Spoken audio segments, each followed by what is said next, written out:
My beloved child, listen closely. The world has trained you to look for me in the noise, in the spectacle, in the grand display of power. Yet I have always preferred to come to you softly, in the stillness of your heart. When the rush of life begins to slow, when your days are no longer driven by the demands of work or the hurry of youth, you begin to discover something precious, the quiet. And it is there, in that quiet, that my voice waits for you. You may think the silence means I am absent. You may wonder why I no longer speak as loudly as I once seemed to. But I tell you now, I am not gone, and I have not grown distant. The truth is that I have drawn nearer, and my voice has grown gentler. The years you have lived have trained your soul to hear what younger hearts often miss. I no longer need to thunder to reach you. I whisper because you have learned to listen. When you sit in your chair as the morning light spills through the window, and you feel a nudge in your heart to pause, to breathe, to notice the gift of that moment. That is me. When you find tears welling for no clear reason, only the soft ache of gratitude or memory, that too is me. My whisper is not bound by words.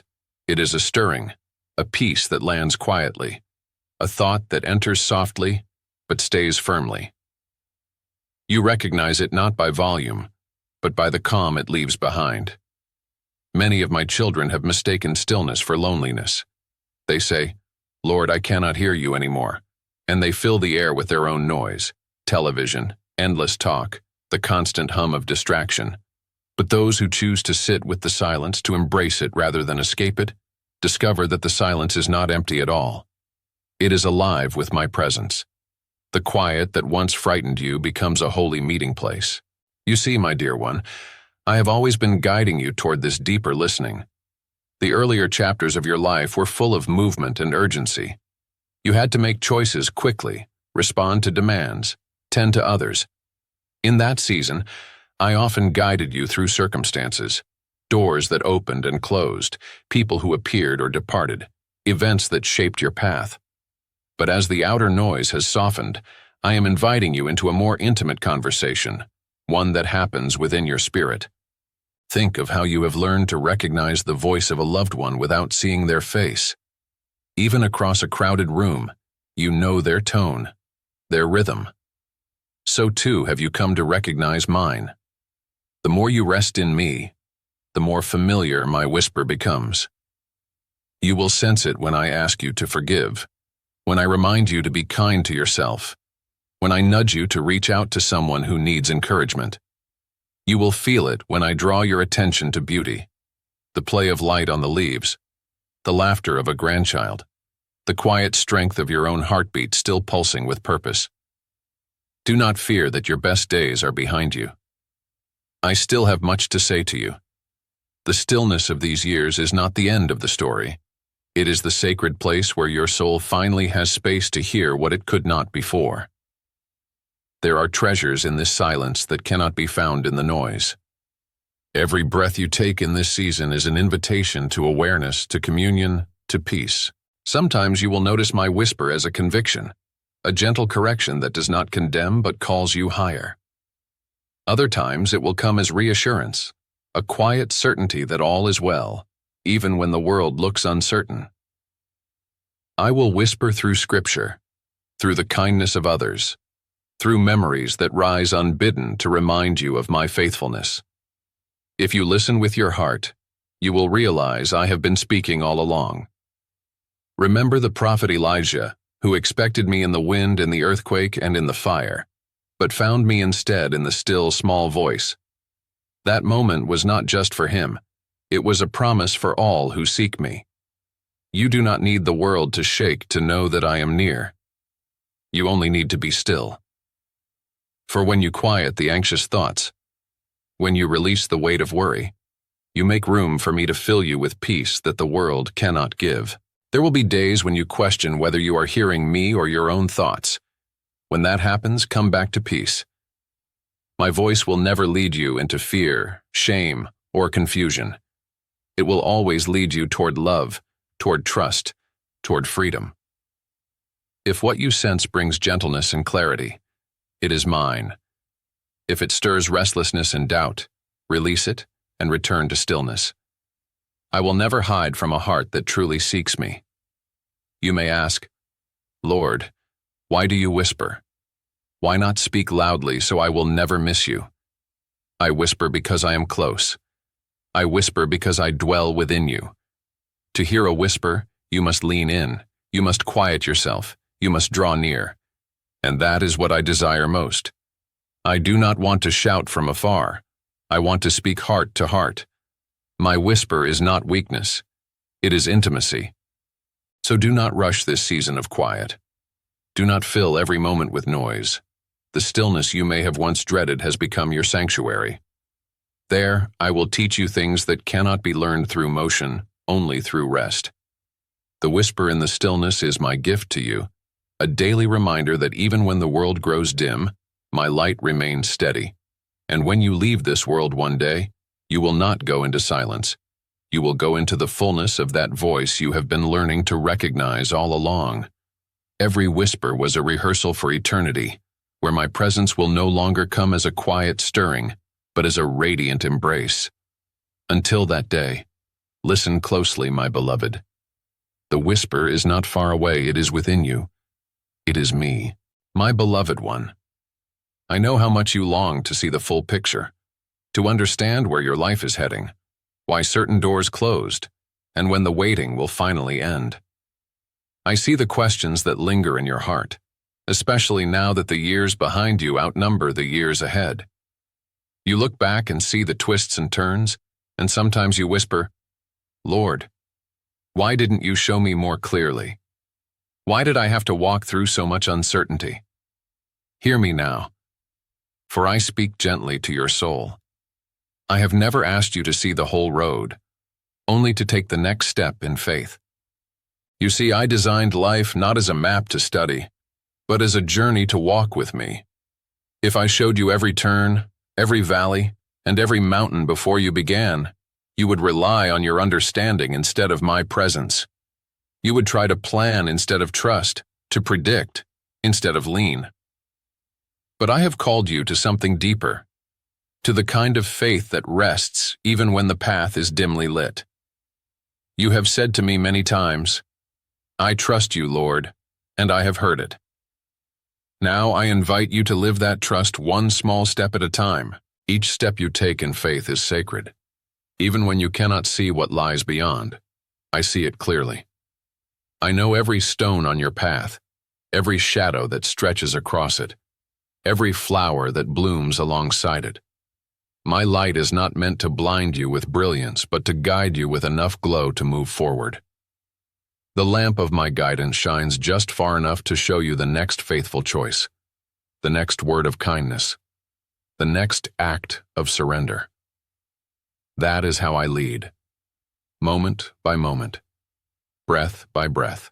You may remember seasons when life seemed to move faster, when plans unfolded easily and your strength carried you far. Those days were good, but now I am teaching you a different rhythm. This is the rhythm of trust, not of control. The world around you may prize certainty and speed, but I delight in slowness that deepens relationship. When you walk slowly with me, you begin to notice details you missed before. The subtle ways I work, the quiet mercies woven into ordinary days. You begin to realize that my timing is not a delay. It is divine precision. My child, I know the frustration that stirs when plans unravel. I know the ache of unanswered prayers and the silence that seems to stretch too long. But I tell you now, what you call delay, I call preparation. What you see as an obstacle, I often use as protection. And what you thought was the end, I have turned into a beginning. Every step you take with me, even the ones that feel uncertain, becomes part of a story I am writing with eternal care. Consider the seed that waits in darkness before it sprouts. The soil hides its growth and no one can see what is happening beneath the surface. Yet within that hidden place, life is forming, roots are stretching, and strength is being built. So it is with you. When you cannot see progress, when it feels like you are standing still, I am at work beneath the surface of your circumstances, shaping your heart for what is to come. Trust the hidden work, for I am never idle. I want you to remember that faith was never meant to be a feeling. It is a choice, renewed daily. Feelings rise and fall like the tide, but faith anchors you when emotions shift. Every morning that you wake and whisper, "Lord, I trust you," you place another stone on the path I am building beneath your feet. You may not see the destination yet, but one day you will look back and realize that every uncertain step brought you closer to me. Do not fear the slow unfolding. My timing is not your timing, but it is perfect. If you could see what I see, you would thank me for every delay. There were times when you longed for something that would have harmed you, or for a door that would have led you away from my best. I closed it not to withhold joy, but to preserve it. You can rest in the truth that I am incapable of mistake. My timing never falters, my hand never slips, and my love never pauses. In this season of your life, you may feel that you have less control, that your body or circumstances limit you. But do you know what that means, my beloved? It means you are closer to the heart of faith than ever before. You are learning what it means to walk by trust alone, to release every illusion of control and simply say, "Lead me, Lord." And when you do, you will find a deep peace that no achievement ever gave you. You will discover that the unknown is not frightening when your hand is in mine. You may sometimes say, "I don't know what's next." And I reply, "You don't need to." I know I'm not asking you to predict or plan, only to stay near. If I lead you into stillness, stay there. If I lead you into action, move there. Each moment of obedience, however small, carries eternal significance. The world may overlook such quiet faith, but heaven celebrates it. As you walk with me step by step, you will see how even the detours were divine design. Every path that felt wasted will reveal its purpose. Every loss will shine with redemption. You will realize that nothing in your journey was random. Not one moment, not one tear. I have been leading you all along, even when you thought you were wandering. So today, my dear one, take the step before you. Do not worry about tomorrow's light. When you reach it, I will already be there. Do not strain to see the distance. I am in both the now and the not yet. Walk with me in peace. Let each breath be an act of trust, each pause an offering of faith. The path unfolds slowly, but it unfolds perfectly, because I hold it, and I hold you. My beloved child, I have watched you make plans with hope, with careful thought, with a heart full of good intention. I have seen you dream, prepare, and expect certain outcomes that seemed right and reasonable to you. And I have also seen the look in your eyes when those plans unraveled, when the things you built with patience began to crumble, when the prayers you prayed seemed to go unanswered. You wondered if I was silent, if I had turned away, or if you had somehow failed to hear me. But listen closely now, for this is my truth. When your plans fall apart, mine begin to unfold. You have spent much of your life learning to work hard, to stay steady, to make things happen. That strength has served you well in many seasons. But there comes a time when I ask you to let go of your designs, not because they were wrong, but because they were too small for what I intend to give. You see the fragment? I see the whole. You look at what you have lost and call it broken. I look at it and call it transformation. I am not in the business of destruction, but of renewal. When you surrender what no longer stands, I begin to raise something that cannot fall. Do you remember how many times in your past you thought something was ending, only to find that I was redirecting you? The job that didn't last, the friendship that faded, the door that would not open, all of it was part of a larger weaving. I never took from you what would have completed you. I took only what would have confined you.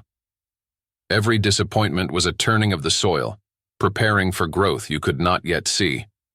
My child, your life is not a collection of failed plans. It is a masterpiece of divine rearrangement. I know that loss hurts. I know how it feels to watch years of effort slip away, to grieve not only what was but what you hoped would be. You may say to me, "Lord, I gave my best. Why did it still fall apart?" And I say to you, because your best was meant to bring you here, not to hold you there. I honor your work, your dreams, your courage. But my ways reach beyond the walls of your plans. I see eternity, while you see only today. Trust me, what you call failure, I often call freedom. There is a sacredness in surrender that few understand until they live it. To surrender is not to give up. It is to give over. It is the choice to place what has fallen into my hands and to believe that I can bring beauty even from ashes. When you release what you cannot control, you open space for me to breathe new life. I will never waste your pain, your waiting, or your tears. Every sorrow sown in faith becomes the seed of something radiant. You may wonder, why must it hurt, Lord? Why can't you simply build without first tearing down? Because, my dear one, some foundations are cracked and cannot hold what I plan to place upon them. I must remove what is weak so that what is eternal can stand. You cannot pour new wine into old wineskins, nor can you carry the weight of new blessings with the strength that once sufficed for old burdens. Letting go feels like loss, but it is often the beginning of healing. When plans collapse, you are tempted to think you've lost direction. But I say to you, this is when you are most available to my direction. The noise of certainty has quieted, and in the silence, my voice becomes clearer. You no longer run ahead. You begin to walk beside me. You no longer insist on your own timing. You learn to wait with open hands. This is not punishment. It is intimacy. I am teaching you to trust not what I do, but who I am. Sometimes I allow what you built to fall so that you can finally rest. You have carried the burden of control for too long, thinking it was your duty to keep everything together. But I never asked you to hold the world. I asked only that you hold on to me. You are not the keeper of every outcome. I am. And when you place those outcomes back into my care, you will find a peace that no success could ever give you. Remember, my beloved, I am the one who can bring light from confusion and hope from disappointment. I do not merely repair what is broken, I create anew. The ashes you hand me are not the end of your story, but the beginning of something more beautiful than you imagine. I specialize in resurrection. And resurrection always begins with something that has died. So when the days come that your plans lie scattered, when what you worked for slips through your fingers, do not despair.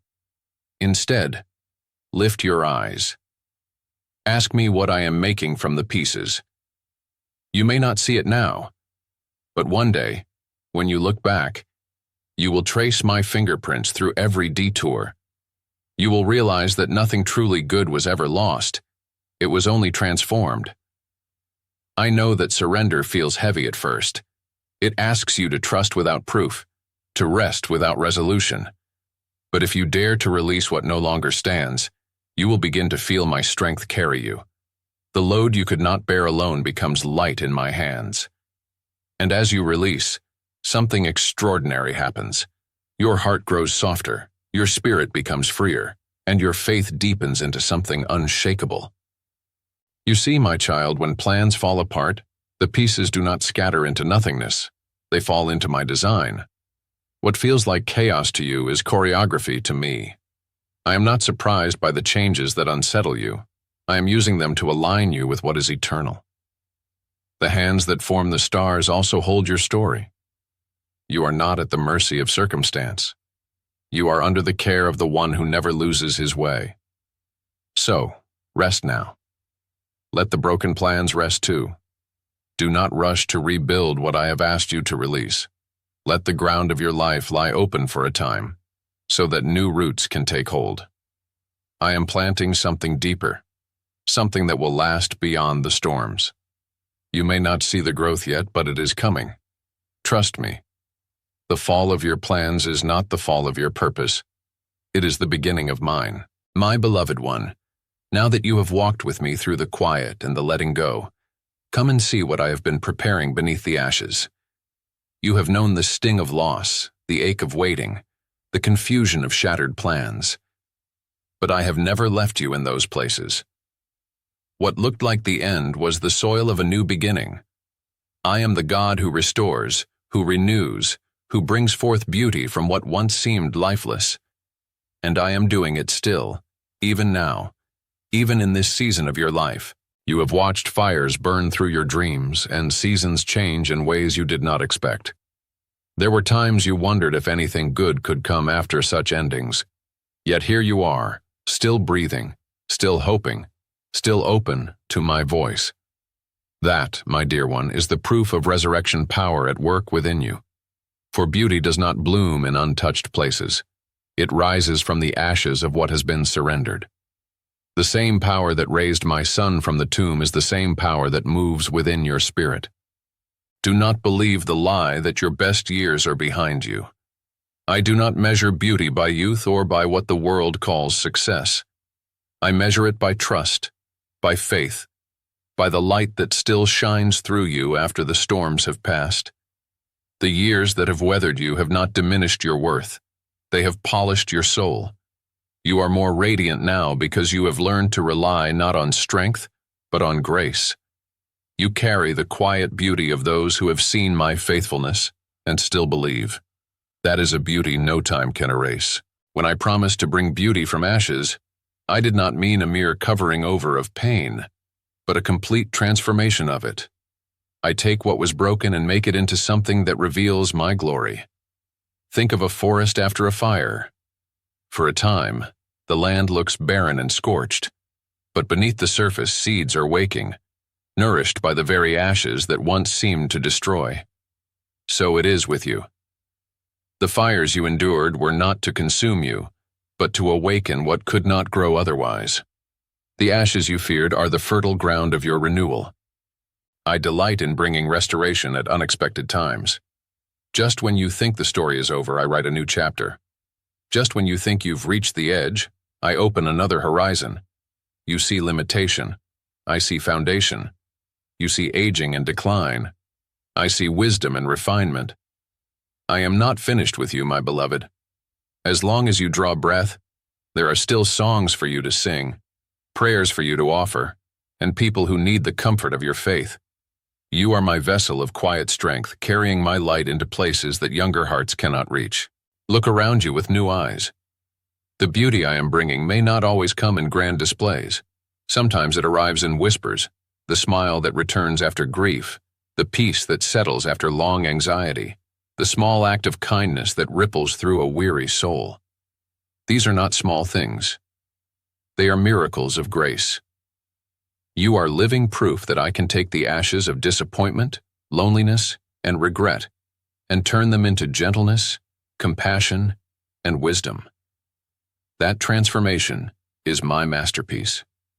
You may ask, Lord, how can you call this beauty when so much has been lost? I call it beauty because it reflects my heart. When you forgive where bitterness once grew, that is beauty. When you hope again after despair, that is beauty. When you continue to trust me even when the outcome is unseen, that is beauty. Every act of faith in the face of loss is a stroke of divine color upon the canvas of your life. What you thought was the end becomes a testimony of grace that shines brighter with every passing day. I want you to understand, my child, that beauty in my kingdom is not about perfection but redemption. I do not erase the scars of your past. I make them shine with meaning. The hands of my son still bear the marks of the cross, yet those marks are now symbols of victory. So it is with you. The scars you carry are no longer signs of defeat, but reminders of endurance, of faith, of love that refused to give up. Every wound that is healed in my presence becomes a window through which others can see my light. You have learned by now that my timing is not hurried. I let beauty emerge slowly, as a sunrise spreads across the horizon. I do this so that you may learn to cherish each moment of renewal, to savor the unfolding of my grace. Do not rush the process. Let me continue to shape you in this gentle light. The ashes of yesterday are already being transformed. If you could see from my view, you would marvel at how intricately I am weaving redemption through every thread of your story.